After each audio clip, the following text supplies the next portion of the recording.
Basic moves of Toyota Hilux mga master, mga bossing. So 2GD engine. So, cleaning tayo ng fuel tank. Ito yung fuel pump assembly niya mga boss.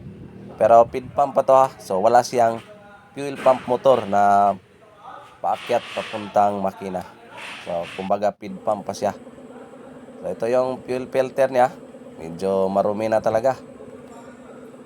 So saktong-sakto mga boss. Sabado ngayon. May sasali natin to sa Blancy mamaya. Para naman madagdagan yung sweldo natin. Alright.